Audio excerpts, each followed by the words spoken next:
जितने भी लोग हम यहाँ पे हैं, आपने ध्यान देना है।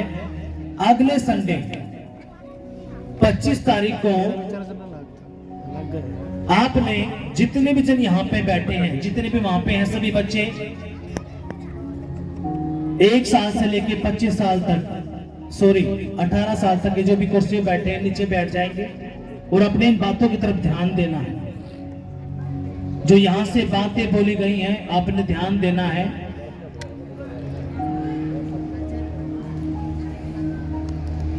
अपने हाथों को हिलाएंगे, दोनों हाथों को हिलाओ, अपने हाथों को हिलाओ, अपने आंखें बंद करो और कहो, पिता परमेश्वर हम तेरा धन्यवाद करते हैं, तू भला है, विश्वास योग्य है, तेरे जैसा कोई नहीं है।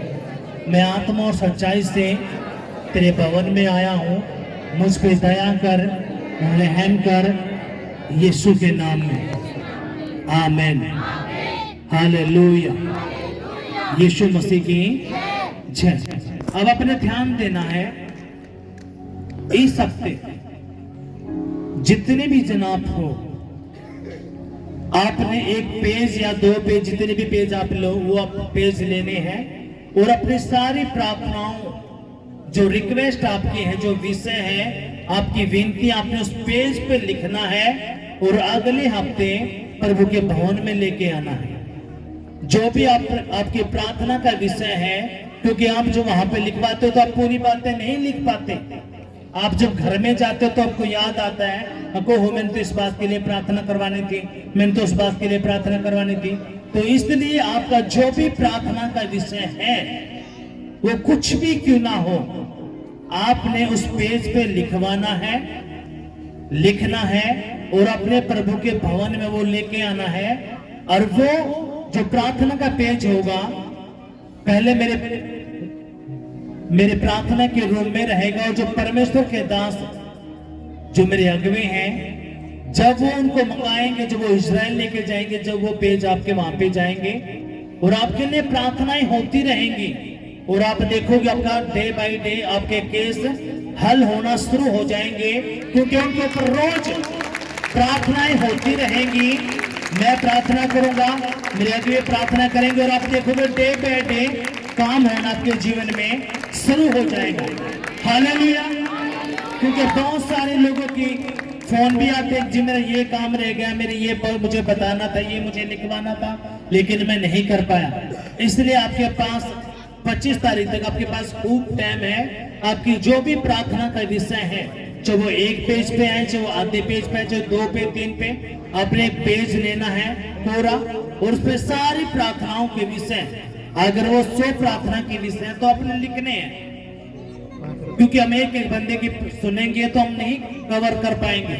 लेकिन जब आपके प्रार्थना के विषय आ जाएंगे, जब हम उनके ऊपर प्रार्थना करेंगे, कंटिन्यू परमेश्वर का आत्मा उन हर हिस्से को छुएगा और आप देखोगे आपके ऊपर से बोझ उतरना शुरू होगा। हालेलुया। यीशु मसीह की कितनों को समझ में आया? इसलिए अपने अगले हफ्ते आपके पड़ोस में है, रिश्तेदार है, आपने उनको भी बोलना है, ये शर्त रहेंगे कि वो खुद लिख के लेके आए। अगर वो ये कहे कि नहीं आप लिख के दे देना, तो आपने उनको मना करना कि नहीं, आप आओ खुद लिख के, आप क्या करो, दे के आओ। और जैसे ही वो देंगे, आप देखोगे प्रभु यीशु मसीह के नाम में परमेश्वर का आत्मा काम करेगा। हालेलुया। यीशु मसीह की जय। ये कभी नहीं हुआ, ये 2 हफ्ते से परमेश्वर का आत्मा मुझे उबार रहा है इस बात के लिए, और ये आज फाइनल ये बात यहाँ पे बोली गई अच्छे से पूछ के। आप देखोगे कि परमेश्वर का आत्मा काम करेगा और आपकी प्रार्थना की जो रिक्वेस्ट है, जो विनतियां विषय है, परमेश्वर को एक एक को हल कर देगा यीशु मसीह के नाम में। हालेलुया। जोरदार तालियां बजाएंगे। इसलिए कोई भी प्रार्थना का विषय क्यों ना हो, आपने सब कुछ लिख के लेके आना है और यहाँ पे वेदी पे जब हम आपको बोलेंगे वो पेज आपने देना है। हालेलुया। यीशु मसीह की जय। अब हम निकालेंगे भजन संहिता, उसका 122वां अध्याय आपने निकालना है और ध्यान से आपने इस वचन को सुनना। हालेलुया। यीशु मसीह की 6। किन लोगों के पास बाइबल है? बाइबल उठाओ, बाइबल वाला हाथ उठाओ। जिसके पास बाइबल है वही हाथ उठाएगा। जिसके पास बाइबल है वो हाथ उठाओ। जिसके पास बाइबल है हाथ उठाओ। मुश्किल से 15, 20, 25 लोग हैं। आपके पास हथियार ही नहीं। आपके पास क्या नहीं? हथियार। अगर आपके पास बाइबल हो घर पे है तो आप पता नहीं आप किससे पंगा ले रहे हो। इसलिए अगर आपके पास बाइबल नहीं है तो अपने बाइबल खरीदना है, हमें बताना है। और जिसके पास घर पे अपनी बाइबल रोज आप लेके आया करो, क्योंकि अगर आपके पास खुदा का कलाम ही नहीं है, आपके पास हथियार ही नहीं है। बेटा उस तरफ जाओ, उस तरफ जाओ, यहाँ पे नहीं आना, यहाँ पे नहीं आना। अगर आपके पास हथियार ही नहीं है और आप दुश्मन से लड़ने के लिए जा रहे हो तो दुश्मन क्या करेगा? दुश्मन के पास क्या है? हथियार। आपके पास हथियार ही नहीं तो कौन विजय होगा? कौन जीतेगा? आप में से और दूसरे उस जो आपका दुश्मन है, कौन जीतेगा? बोलो। जिसके पास हथियार है। आपके पास हथियार ही नहीं और आप चले हो क्या करने? युद्ध करने। इसलिए आपने इन बातों को समझना है। आपने सबसे, आप इतने महंगे महंगे सूट खरीदते हो, 2-2 हजार के, 3-3 हजार के। एक आपसे 250 रुपए की, 200 रुपए की, आपसे वो खुदा का कलाम नहीं खरीदा जाता। 250 रुपए की आपसे बाइबल नहीं खरीदी जाती। आप 2-2 हजार के, 3-3 हजार के, 1500 के सूट खरीद लेते हो। अब वैसे ही आपने पैसों को गवा देते हो, लेकिन आपसे जिससे आपके सब कुछ बनना है, आपके बच्चों को नौकरी की आशीष, आपको बीमारियों से छुटकारा, दुष्ट आत्माओं से छुटकारा, जो आपको आजाद करेगा, आपको आशीष बरकत देगा, आपके पास वही नहीं, तो आप देखो कितने डेंजर जोन में हो। आप कितने शैतान के द्वारा मूर्ख बनाए गए हो। आप देखो, अगर आपके पास नहीं है तो आप उस बाइबल को खरीदेंगे। अगर आपके पास है तो अब घर पे रखे, तो अपने घर पे नहीं रखना, उनको लेके आना है। हालेलुया। अगर आपके पास आपका हथियार ही नहीं है और आप युद्ध करने के लिए जाओगे तो आप मार खाओगे, आप फंसोगे, आप कभी भी हील नहीं हो पाओगे। इसलिए आपने ये बात समझनी है, क्योंकि हम जो आपको यहाँ से आपको छोटी किताब देते वो एक आधी फिल्म है, वो नया नेम है, लेकिन आपने पूरी बाइबल खरीदनी है। हालेलुया। यीशु मसीह की जय। अब आपने ध्यान देना है इस वचन की तरफ। भजन संहिता उसका 122वां अध्याय, उसका 1 से मैं पढ़ूंगा, आपने ध्यान देना है। जब लोगों ने मुझसे कहा आम हम यहोवा के भवन को चले, तब मैं आनंदित हुआ। सभी कहेंगे आमीन। अपने आंखों को बंद करेंगे, अपने घुटनों पे आएंगे, अपने सरों को झुकाएंगे और कहेंगे पवित्र पिता, जो वचन मैंने सुना है, पढ़ा है, इस वचन की गहराई मुझे बताइए। आपका वचन क्या कहता है? मुझे ऐसी कुव्वत दीजिए ताकि मैं तेरे वचन को समझ पाऊं। पवित्र आत्मा जी, तेरा ये वचन मेरी बुद्धि में जाए, मेरी आत्मा में जाए, मेरी हड्डियों में जाए, मेरी नसों में जाए, मेरे खून में जाए, मेरी आत्मा में जाए, मेरे परिवार में जाए, हमारे घरों में जाए और 100 गुना फल लेके आए। कोई भी अंधकार की शक्ति तेरे इस वचन को जो मैं सुनने वाला हूं ना चुराने पर, यीशु के नाम में आमीन। हालेलुया। अपने दोनों हाथों को ऊपर उठाएंगे और हिलाएंगे जोर से।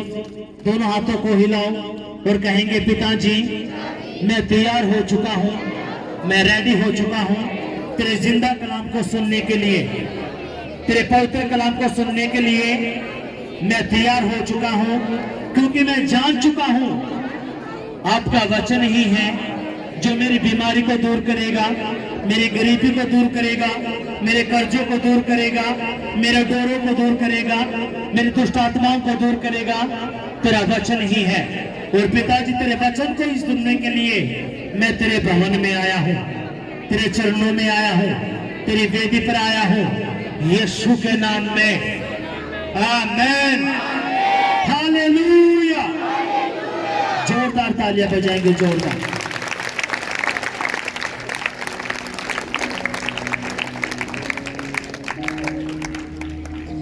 अब अपने ध्यान सारा फोकस अपने कुछ समय के लिए प्रभु के वचन पे ध्यान देना है।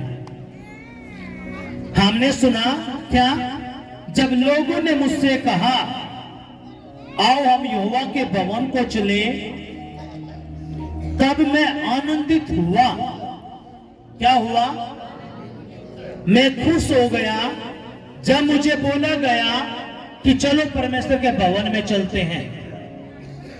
कितने लोग ऐसे हैं जो खुश होते हैं जब प्रभु का भवन की बात आती है, वो खुश हो जाते हैं।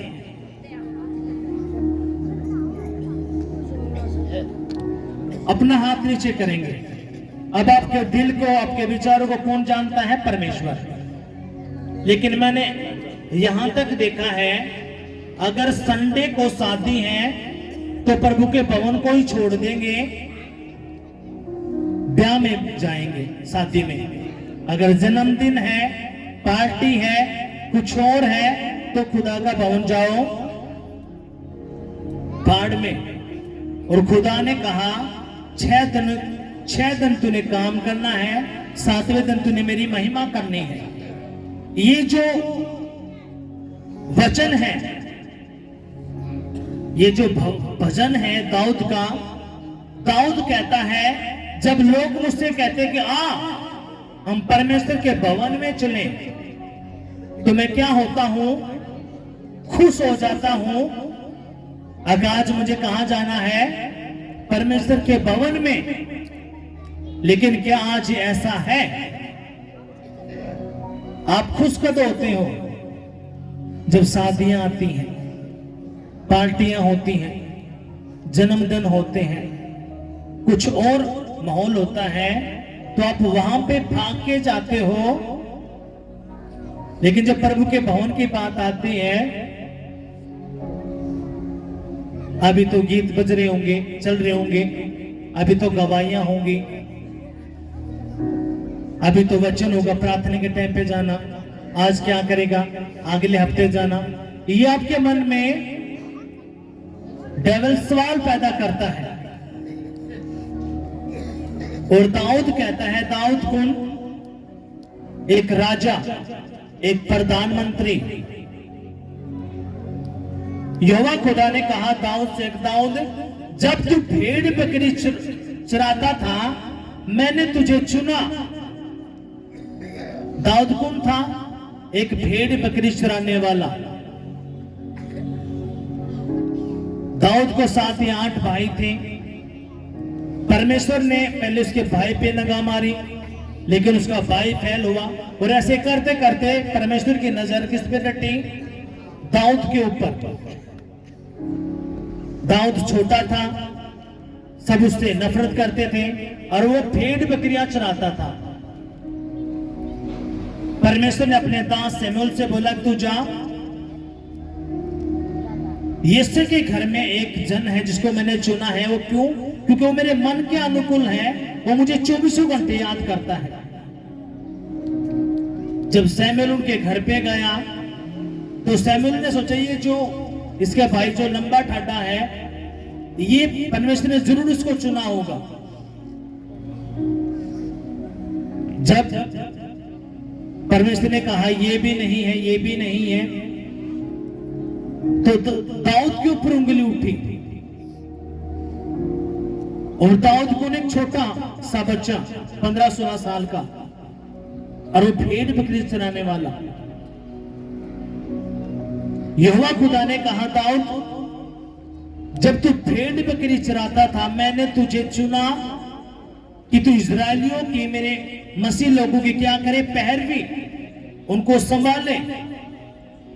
अब वही दाऊद क्या कहता है, जब लोग मुझसे कहते हैं कि आओ परमेश्वर के भवन में चलें, तो मेरा दिल क्या करता है, खुश हो जाता है, और क्यों ना मैं परमेश्वर के भवन में जाऊं। हालेलुया। अब सवाल ये है, कितने लोगों का दिल खुश होता है परमेश्वर के भवन में आने से। अब ये जो दाऊद था, कौन, एक भेड़ बकरी चराने वाला, जिसको तुच्छ समझा गया, नीच समझा गया, खुदा ने उसी को ही चुन लिया। और बाइबल क्या कहती है, परमेश्वर का कलाम कहता है कि परमेश्वर ने बुद्धिमानों को तुच्छ चुना है,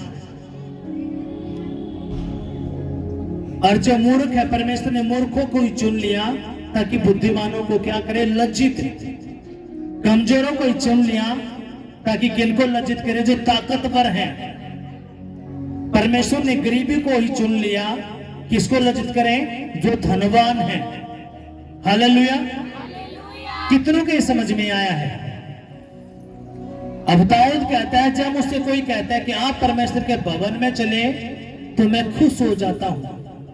जब आपको परमेश्वर के भवन के बारे में बोला जाता है, चलो हम प्रभु के भवन में जाएं, क्या आपका दिल खुश होता है?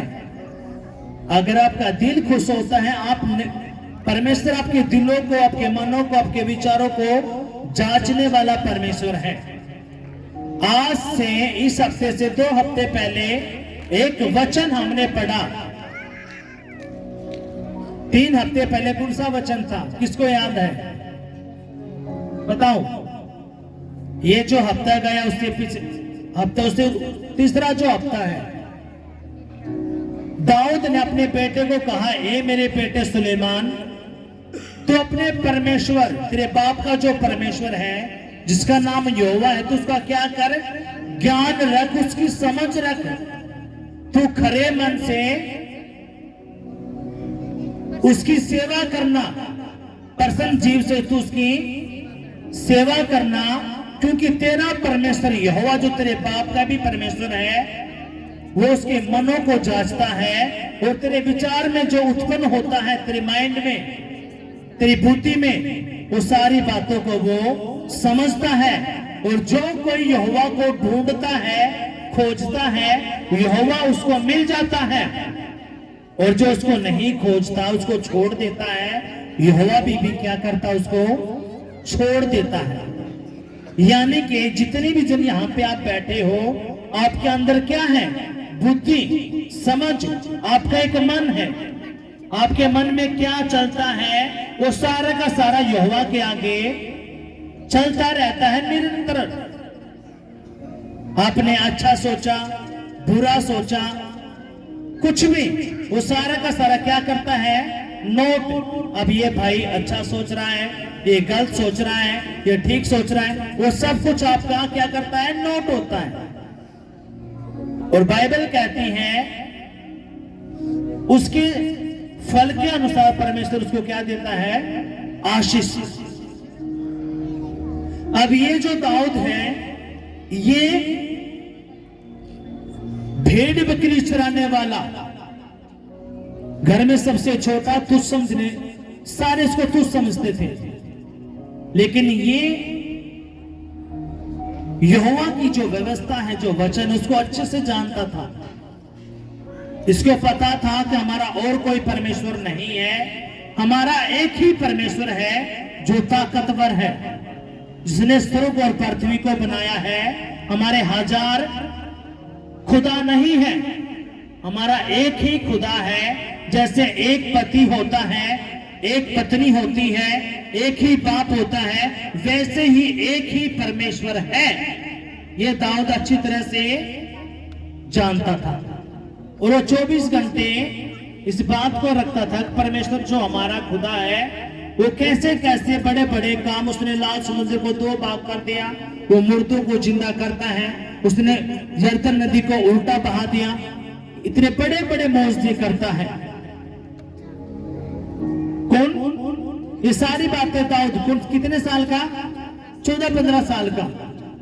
और यहोवा की नजरों में वो उतर गया कि ये जो बच्चा है ये मेरी सेवा करेगा और मेरे सारे इजरायलियों को, मेरे मसीह लोगों को जो मुझ पे विश्वास करते हैं उनकी पैरवी करेगा, उनको मेरा वचन सुनाएगा और मुझ में दृढ़ करेगा। और यीशु मसीह दाऊद के कुल में से ही निकल के आया। कितनों को पता है? जब अंधा जो बर्तमेई था, जब यीशु मसीह उसके पास से जा रहा था, बहुत सारी भीड़ थी, और जो अंधा जो भीख मांगता था, जब उसको पता चला कि यीशु मसीह जा रहा है, आज मेरे पास मौका है, आज मेरे पास एक ये ऑफर है, अगर ये मौका मेरा निकल गया तो मैं हमेशा जिंदगी भर अंधा रह जाऊंगा। क्योंकि उस अंधे ने सुन रखा था यीशु मसीह एक ऐसा जन है, परमेश्वर का एक ऐसा पुत्र है जिसने मुर्दों को जिंदा किया, लंगड़ों को चंगा किया, पैरों को चंगा किया, अंधों को चंगा किया, वो बड़े बड़े काम करता है। आज वही यीशु मेरे पास के गया है, अगर मैंने उसको आवाज नहीं लगाई तो मैं हमेशा के लिए अंधा ही रह जाऊंगा, मैं भिखारी ही रह जाऊंगा। और उसने जब आवाज लगाना शुरू करी, हे दाऊद की संतान, क्या बोला उसने? हे दाऊद की संतान, पुत्र तू मुझ पे दया कर। कौन सा दाऊद? वही दाऊद जो 15-16 साल का एक लड़का है, एक टीनेजर है, जो भेड़ बकरी चुराता है। भेड़ बकरी क्या करता है? चुराता, उनकी चरवाई करता है, सुबह लेके जाता है, शाम को लेके आता है, बस वही काम। और दाऊद क्या कहता है? जब मेरी भेड़ बकरियों के ऊपर अटैक होते थे, चीते भालू उनको लेने के लिए आते थे, तो मैं यहोवा की मदद से मैं उन चीतों को, उन भालुओं को, उन शेरों को मार भगाता था। क्यों? क्योंकि मेरा परमेश्वर मेरे साथ था। हालेलुया। कितनों के समझ में आई ये बात? अब वो जो अंधा बर्तमेई था, उसको पता चला कि यीशु यहां से गया है और आज मेरे पास क्या है? एक ऑफर, एक मौका। आज वही मौका आपके पास है और आप देखो कितने चुपचाप बैठे हो। ये क्या है? ये नॉनसेंस बात है। आपको पता ही नहीं कैसे हमने समझना है, कैसे रिसीव करना है। अब वो जो अंधा था बैठा है, किस लिए? भीख मांगने के लिए।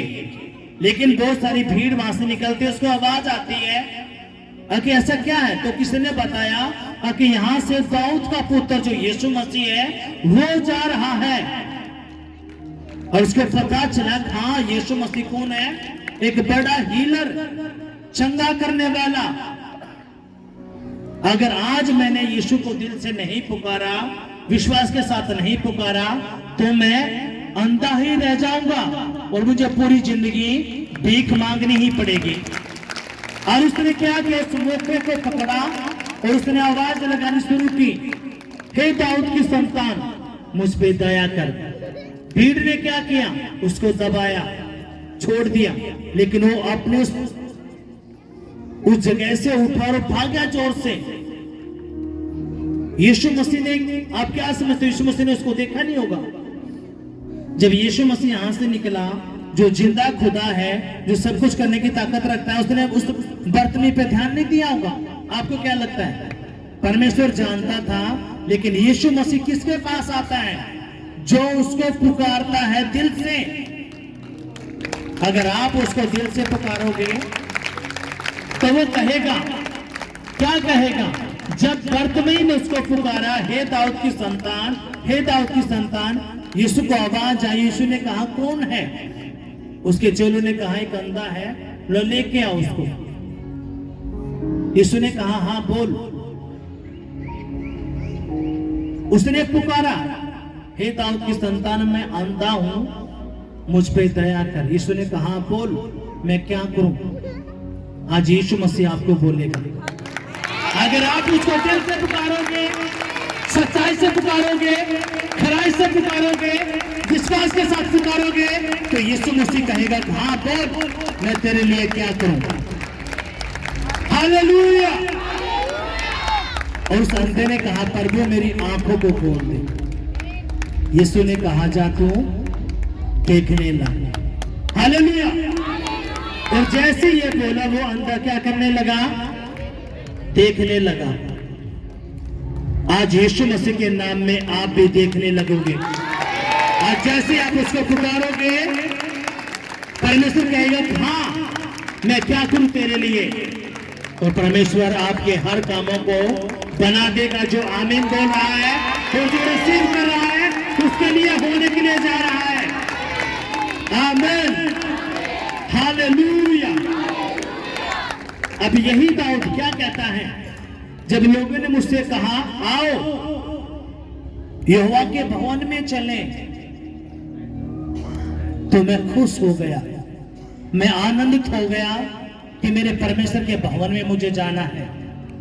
क्योंकि दाऊद जानता था जिस परमेश्वर ने मुझे भेड़ बकरियों से निकाल के इजराइल का प्रधानमंत्री बना दिया, राजा बना दिया, जिसको कोई नहीं जानता था, उस परमेश्वर ने मुझे इतना ऊंचा उठा दिया, तो मैं क्यों ना उसकी बड़ाई करूं, क्यों ना उसकी प्रशंसा करूं। आज यीशु मसीह आपको उठाने के लिए जा रहा है, आपको उठाने के लिए जा रहा है। आपके बिजनेस में, आपके परिवारों में, आपके रिश्तेदारों में, आपके बच्चों को बड़ी बड़ी पोस्टों में उठाने के लिए जा रहा है, बड़ी बड़ी नौकरियों को लेने के लिए जा रहा है यीशु के नाम में। हालेलुया। यीशु मसीह की जय। दाऊद को बहुत पहले ही जो 15-16 साल का था उसको पता चल गया था कि ये जो परमेश्वर है हमारे बाप दादाओं का, ये ऐवी नहीं है, ये जबरदस्त है, ये सब कुछ करने की ताकत रखता है। हालेलुया। यीशु मसीह की जय। अब आप प्रभु के भवन में आ तो गए, अब दूसरी आपका जो स्टेप है वो क्या होना चाहिए, वो अपने ध्यान देना है। नीति वचन उसका 28वां अध्याय, उसका जो 13वां वचन है मैं पढ़ूंगा, अपने ध्यान से सुनना है। जो अपने अपराध छिपा रखता है उसका कार्य सफल नहीं होता, परंतु जो उनको मान लेता है और छोड़ भी देता है उस पर दया की जाएगी। सभी कहेंगे आमीन। अब मेरी बात ध्यान से सुनो। अब हमने जो ये वचन पढ़ा है, क्या जो अपने अपराधों को मान लेता है, अपराध यानी कि अपने पापों को, अपने गुनाहों को मान लेता है,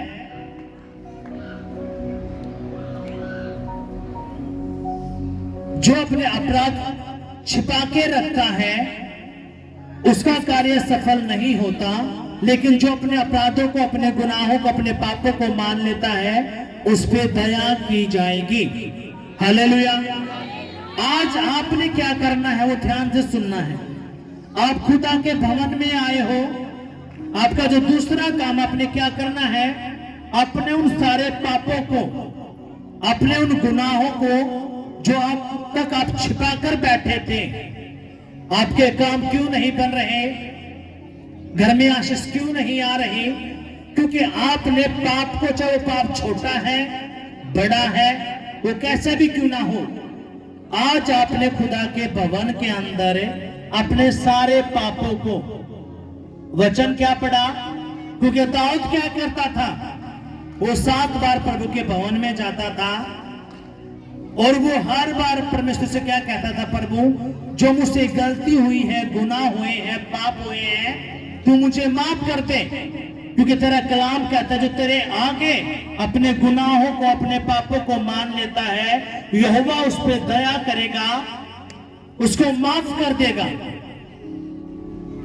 आज से, अभी से आपने क्या करना है, जो भी आपने पाप किए हैं, आपके परिवार के लोगों ने, बच्चों ने, अपने सारे पापों को आपने अंगीकार करना। परमेश्वर, अगर आपको छुपा के रखोगे,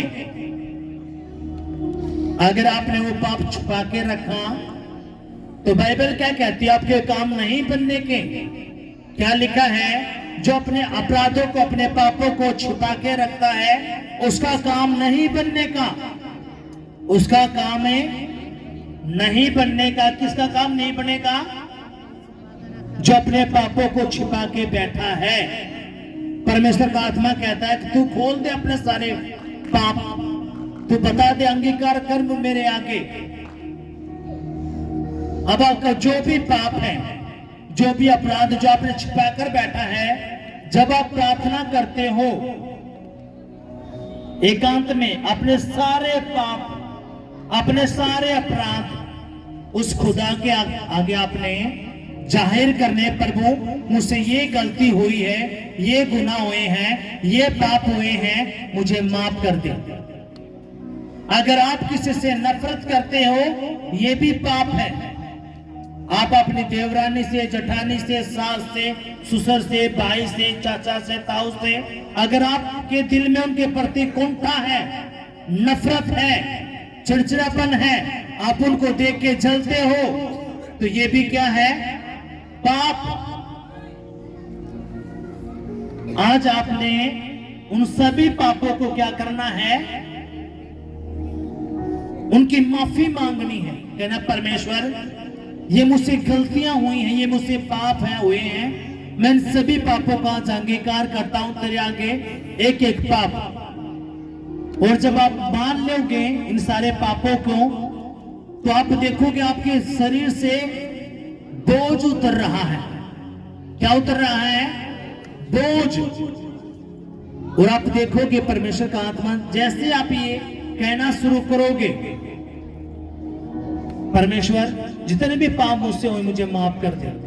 बाइबल क्या कहती है? जो अपने पापों को, अपराधों को छिपा कर बैठा है, उसका काम सफल नहीं होने का। आपके बहुत सारे काम कब सफल नहीं होते? क्योंकि आप उन पापों को छिपा कर बैठे हो। किससे? अपने पति से, बच्चों से, परिवार से, लोगों से। आपने उनको बताना था, आप उनको नहीं बता पाए, कोई नहीं, लेकिन आप परमेश्वर को तो बता सकते हो। परमेश्वर का आत्मा आपको टच करता है, बेटा देख, तूने यहाँ पे गुनाह किया है, पाप किया है, तू माफी मांग। लेकिन आप परमेश्वर की आवाज को सुन के छोड़ देते हो। और जब आप ये करते हो, तो आप क्या करते हो? फंसते हो, क्योंकि आपको पता ही नहीं ये कौन है। एक दुष्ट आत्मा जो आपको भरमा रहा है। कितनों की बात समझ में आई? तो आपने क्या करना? पहले जब आप अपने घर में जाओगे, जब आप प्रार्थना करोगे, मैंने आपको बताया कि अपने 20 या 21 मिनट रोज सुबह शाम अपने प्रार्थना करनी है। कितने लोगों ने शुरू करी है प्रार्थना करना? क्योंकि आपने पिछले हफ्ते वचन सुना, यहोवा ने कहा क्या? तू मुझसे प्रार्थना कर, मैं तुझे कठिन कठिन बातें जिनको तू नहीं जानता बताऊंगा। जब आप प्रार्थना करते हो, आपने 20 मिनट सुबह, 20 मिनट शाम को, तो आपने सबसे पहले क्या करना है? अपने सारे गुनाहों को, पापों को, उनकी तौबा करनी है। और जो आपके प्रति, आपके दिल में किसी के प्रति नफरत है, कुंठा है, जलस है, कड़वाहट है, उन सभी को आपने क्या करना है? माफ करना है। जो आपका भाई है, बहन है, जेठानी है, देवरानी है, सास ससुर है, मम्मी पापा, कोई भी, सबको आपने माफ करना है। शैतान आपके मन में कहेगा, नहीं नहीं तू रहने दे, उसने तेरा इतना नुकसान कर दिया, चाहे उसने आपको करोड़ों का नुकसान क्यों ना किया हो, अपने फिर भी वो क्या करना है? माफ क्यों करना है? क्योंकि यीशु मसीह ने एक दृष्टांत दिया। पतरस जो यीशु मसीह का चेला था, पतरस ने यीशु को कहा, यीशु अगर मेरा भाई पाप करे और वो माफी मांगे तो मैं कितनी बार उसको माफ करूं? तो यीशु मसीह ने कहा 7 के 70 गुना तूने उसको माफ करना है। क्यों करना है? क्योंकि यीशु मसीह ने कहा, यीशु ने दृष्टांत देना शुरू किया, एक कहानी वहां पे बताई। एक धनवान, उसने कुछ लोगों को पैसे दिए और जब उसने उस धनवान ने अपने लोगों को भेजा कि जा किस किस के पास मैं पैसे मांगता हूं, वो क्यों अब तक पैसे नहीं देते, तो उसको जो पकड़ के लेके आए तो उसने कहा अब तक तूने कर्जा क्यों नहीं चुकाया। हम समझ सकते हैं थोड़ी देर के लिए, अपने समझने के लिए, कोई एक भाई है, उसने किसी को 5 लाख रुपया उधारे दिए। कितने दिए? 5 लाख रुपये। अब उसको 1 साल 2 साल हो गए लेकिन वो दे ही नहीं रहा। अब जिसने 5 लाख रुपए उधारे दिए थे उसने अपने लोगों को भेजा, जाओ उसको लेके आओ। उसने अब तक पैसे क्यों नहीं दिए? जब उसको पकड़ के लेके आया तो उसने बताया कि मेरे पास नहीं है, जिसने 5 लाख रुपए लिए थे। अगर मैं आपके एक एक करके एक पाई चुका दूंगा, आप मुझे मौका दो, मैं सारा कर्जा आपका चुका दूंगा। तो जिसने 5 लाख रुपए दिए तो उसने उस पर दया की, अब चल छोड़, कोई नहीं, रहने दे, इसने नहीं चुकाया तो कोई नहीं, इसके छोटे छोटे बच्चे हैं, काम धंधा भी इसका नहीं है। उसने कहा जा मैं तेरे सारे पैसों को, कर्जे को मैं माफ कर देता हूं। अब वो जो 5 लाख वाला था उसने भी किसी को 1 लाख रुपये उधारे दे रखे थे। जिसने उसको 1 लाख रुपये उधारे दिए थे, या अपने समझने के तौर पे मैं बता रहा हूं। अब उसने क्या किया, उस 1 लाख रुपया जिसको उसने दिया था, वो उसके पास गया और उसने कहा तूने मेरे अब तक पैसे क्यों नहीं दिए? उसने भी कहा मैं तेरा सारा कर्जा चुका दूंगा, मुझे मौका दे। लेकिन उसने क्या किया, उसने उस बंदे को, उस भाई को जिसने उसका रुपया ले रखा था 1 लाख, उसको घर में लेके आ गया और कहा जब तक तू मेरा सारा पैसा नहीं दे देगा मैं तुझे छोड़ने का नहीं हूं। अब यही बात कौन देख रहा था? वो राजा, वो धनवान। उसका एक जो सैनिक थे वो उन्होंने जाके बात बताई कि राजा जी तूने जैसे उसका सारा कर्जा माफ कर दिया, लेकिन उसने, जिसने उसको कर्जा दिया था उसने उसका माफ नहीं किया। तो राजा ने उसको बुलाया, अब जब मैंने तेरे पे दया की, मैंने तेरे सारे गुनाहों को, पापों को माफ कर दिया, क्या तुझे भी जब मैंने तेरे साथ ऐसा किया तो तूने भी उसको माफ नहीं करना चाहिए था?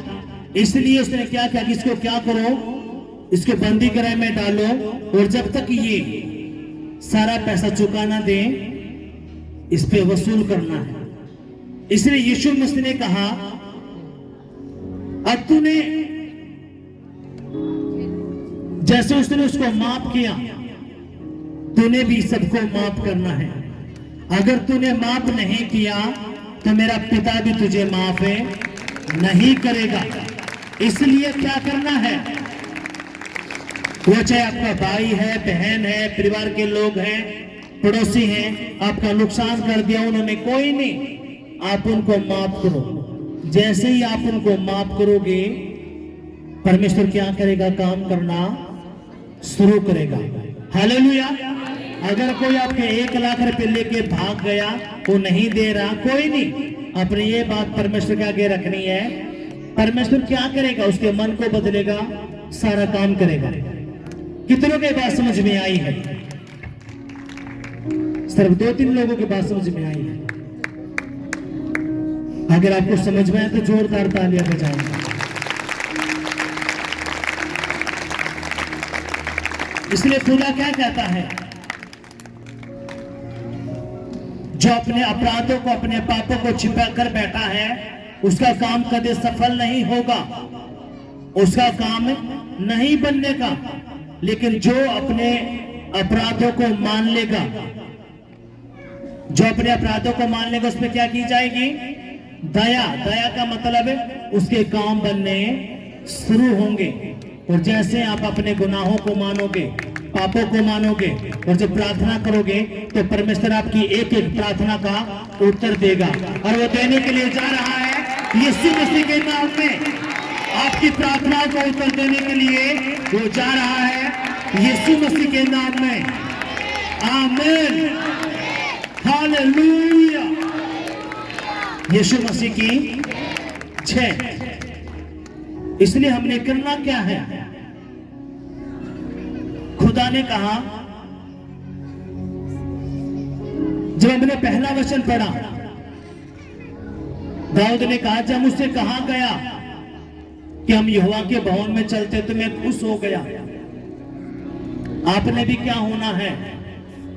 जैसे ही संडे का दिन आता है प्रभु की महिमा का, आपने दिल में खुश होना है, अपने मनों में खुश होना है। क्यों? क्योंकि परमेश्वर आपको नोट करता है, वो आपको देखता है। हालेलुया। कि ये मेरे भवन में जाने से प्रसन्न है या नहीं है, या दुखी मन से या चर्चरे मन से जाता है। लेकिन जब आप उसके भवन में आते हो प्रसन्न जीव से, मन से, तो खुदा खुश होता है और परमेश्वर आपके कामों को बनाना शुरू करता है। हालेलुया। और जब आप आते हो तो आपने करना क्या है? अपने पापों को हर रोज जब आप उसके पास जाते हो तो अपने पापों को, गुनाहों की माफी मांगना है। क्यों? ताकि वो खुदा पे दया करे और आपके कामों को सफल करे और आपकी गवाहियां बनाए। हालेलुया। यीशु मसीह की जय। आज की जो मीटिंग है उस फैसला आपके बच्चों के लिए है। आज आपके बच्चों को मसा किया जाएगा अभिषेक के तेल के साथ। जब उनके ऊपर प्रार्थना की जाएगी तो खुदा का आत्मा उनके अच्छे फ्यूचर को, उनकी पढ़ाई लिखाई को, उनके ब्राइट फ्यूचर को अभिषेक से, अपने सामर्थ से, अपने बाड़े के नीचे, अपने हाथों के नीचे, अपने लहू में उनको छुपा के रखेगा और उन हर लोगों को दूर कर देगा जो शैतानी आपके बच्चों के जीवनों से। हालेलुया। यीशु मसीह की जय। अब अपनी आंखें बंद करेंगे और कहेंगे, पिताजी जो वचन मैंने सुना, पढ़ा, ये वचन मेरी बुद्धि में जाए, मेरी आत्मा में जाए, मेरे खून में जाए, मेरी बुद्धि में जाए, मेरी हड्डियों में जाए, मेरी नसों में जाए और 100 गुना फल लेके आए। कोई भी अंधकार की शक्ति तेरे इस वचन को जो मैंने सुना है ना चुराने पाए। पवित्र आत्मा जी, मैं आपका धन्यवाद करता हूं। आगे के सारे समय को मैं तेरे हाथों में सौंपता हूं, यीशु मसीह के नाम में, आमीन।